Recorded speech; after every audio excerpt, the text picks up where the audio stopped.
কোন সময় করছেন আপনারটা আপনি বলেন আপনারটা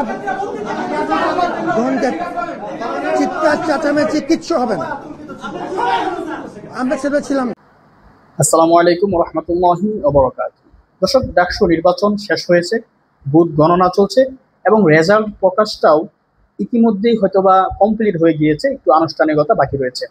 তবে রেজাল্ট যাই আসুক, কি আসবে সেটা হয়তোবা কিছুটা হলেও আমরা বুঝতে পেরেছি বা আমরা জানতে পারতেছি, কারণ যারা এখানে প্রার্থী হয়েছেন, যারা নির্বাচন করেছেন, প্রত্যেকের আচরণ দেখে বোঝা যাচ্ছে যে তারা আসলে কে কোনথায় আছেন। আমরা দেখেছি জামাত শিবির তাদেরকে যে অভিযোগগুলো করা হয়েছে তারা প্রত্যেকটা অভিযোগের উত্তর দিচ্ছে।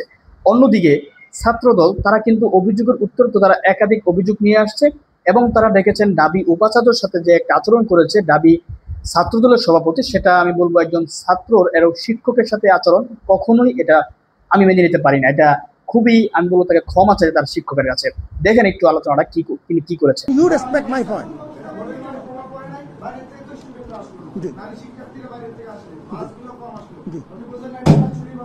জি, আপনি চুপচাপ বসে যান, যেটা বলছি কোনো জায়গায় কোনো সময় শুনিনি আমরা কোন আশা কোনো সময় করছেন আপনারটা আপনি বলেন আপনারটা চিৎকার চাচামেচি কিচ্ছু হবে না আমরা সেটা ছিলাম না। আমি রাকিব, আমার সাথে চিৎকার চেঁচামেচি করে লাভ নাই বাপ। I'm not that type. আমার সাথে চিৎকার চেঁচামেচি, get into a civil dialogue. আপনাকে আমি সম্মান করি and I respect equal respect from your part. This is a civil dialogue. এবং সেই জন্যই আমি সভাপতির সাথে কথা বলেছি। এরকম কোনো অভিযোগ আমরা কোনো সময় শুনিনি যে আজকে টার্ন আউটের কোন রকম কমতি ছিল। আজকে সবচাইতে বড় মাপের টার্ন আউট ছিল এই ক্যাম্পাসে। দিনের পর দিন 11 মাস ধরে আমরা পরিশ্রম করেছি। তোমার বক্তব্য তোমার, আমি সেটা সম্মান করি। আমি যেটা বললাম টু এভরিওয়ান, পুরা দেশের মানুষকে জানালাম। জি,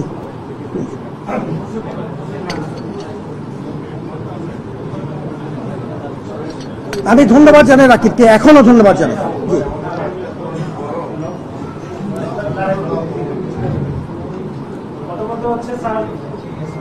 মানে আমরা সকাল থেকে খবর পাচ্ছিলাম ইনফ্যাক্ট 8টার পর থেকে যে আমাদের বিভিন্ন সন্ত্রাসীরা বিশেষ করে আমাদের এখানে যে আটটি পয়েন্টে তারা জড়ো হচ্ছে। আমরা এখানে কনসার্ন করেছিলাম, বিভিন্ন সাংবাদিকরা আমাদেরকে বলেছেন। আমাদের যেটা বললো যে আপনারা আমাদের স্বরাষ্ট্র উপদেষ্টা, গোয়েন্দা সংস্থা, ডিএমপি কমিশনার সকলের সাথে অংশীদারিত্বের ভিত্তিতে আপনারা আলাপ আলোচনা করে সারাদিন প্রায় 8 ঘন্টাতে একটা স্টেপ আপনারা নিতে পারবেন না। এটি আমি মনে করি এই যে পুরো নির্বাচনকে, সারাদিন যে নির্বাচন হবে, নির্বাচন এক ধরনের প্রভাব পড়েছে। এখন বিভিন্ন মানুষ মনে করছে যে জামাত ইসলামের সাথে স্যার আপনারও এক ধরনের সম্পর্ক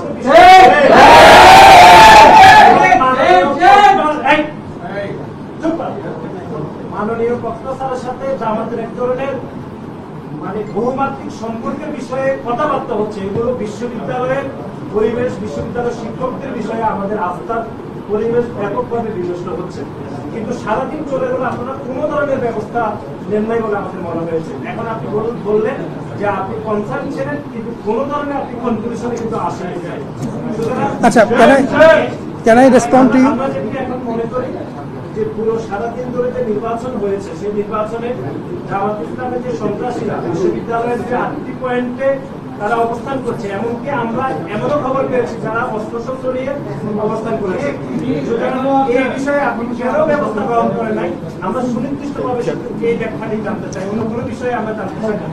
নির্বাচনে অনিয়ম, তারপরে হচ্ছে বিএসসিতে 21 হবে অনেক অনিয়ম রয়েছে। আমরা 16টি অভিযোগ জমা দিয়েছি, সেগুলোর বিষয়ে আপনার সাথে কথা বলবো, নির্বাচন কমিশনের সাথে আমরা আলাদা করে কথা বলবো। আমরা শুধু একটা কনসার্নের বিষয়ে আসলাম, সেটি হচ্ছে জামাত বিশ্ববিদ্যালয়ের আশেপাশে যে 8টি পয়েন্টে সন্ত্রাসী কার্যক্রম করার প্রস্তুতি নিয়ে যাবতীয় মানুষকে ভয় দেখাচ্ছে, সেই বিষয়ে আপনি কি ব্যাখ্যা দিবেন এটি আমরা জানতে।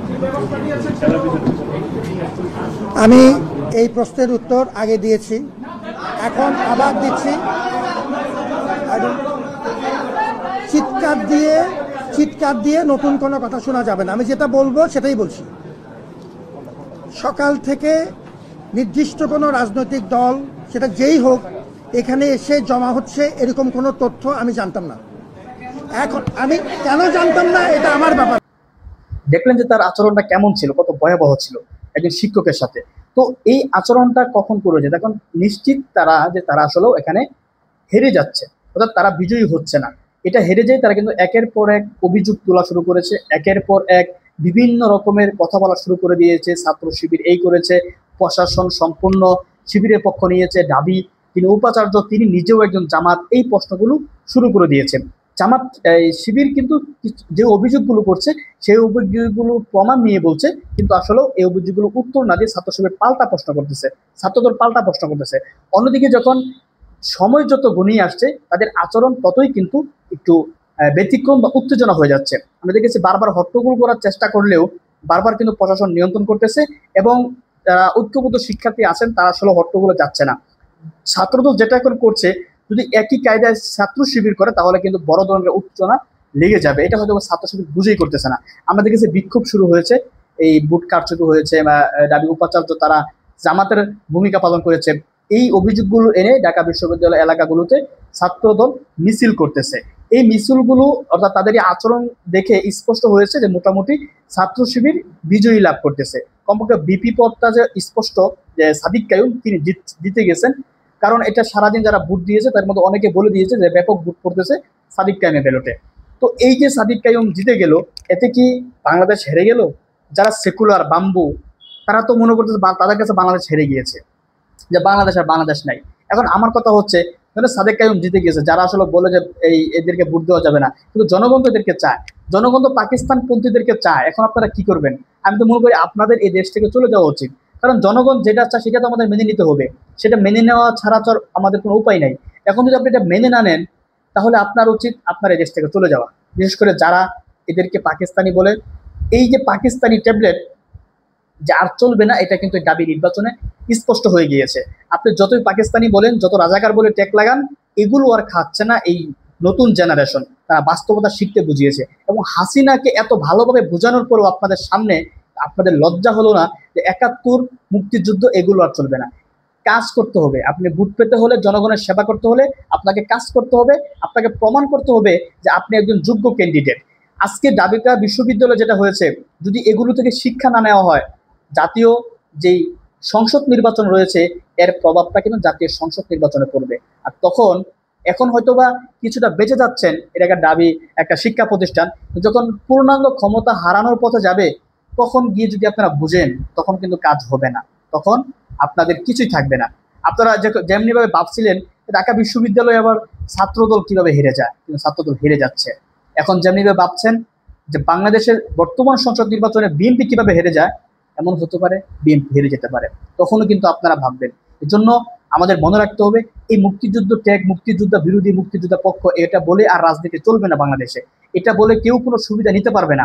আপনারা বামদের পক্ষ নিয়ে, বামদের সুরের তাল মিলিয়ে আপনারা কথা বলছেন, বামদের কিছু হচ্ছে না। বামরা এদেশে এখন থাকতে পারতেছে এটাই বেশি, কারণ এই বাম এলিটরাই হাসিনাকে স্বৈরাচার বানিয়েছে। তারা এখন দেশে থাকে এটাই তো বেশি, থাকতে পারে একমাত্র আপনাদের ছত্রছায়া। আর আপনারা তাদের সুরে কথা বলেন, যাদের সাথে আপনারা দীর্ঘদিন আন্দোলন করেছেন, যাদেরকে নিয়ে আপনারা সরকার গঠন করেছেন, আপনারা তাদেরকে ক্ষমা চাইতে বলেন। আগে তো আপনাদের ক্ষমা চাওয়া উচিত তাদেরকে নিয়ে সরকার গঠন করার কারণে, সেটা না করে আপনারা এই ৭১ ট্যাবলেট বিক্রি করলেন। যাই হোক, ডাকসুতে যারাই নির্বাচিত হচ্ছে বা হবে, আমরা মনে করি প্রত্যেকেই ডাকসুর জন্য কাজ করবে, ঢাকা বিশ্ববিদ্যালয় কাজ করবে, এবং যেই কমিটমেন্ট তারা শিক্ষার্থীদেরকে দিয়েছে সেই কমিটমেন্ট তারা রাখার চেষ্টা করবে।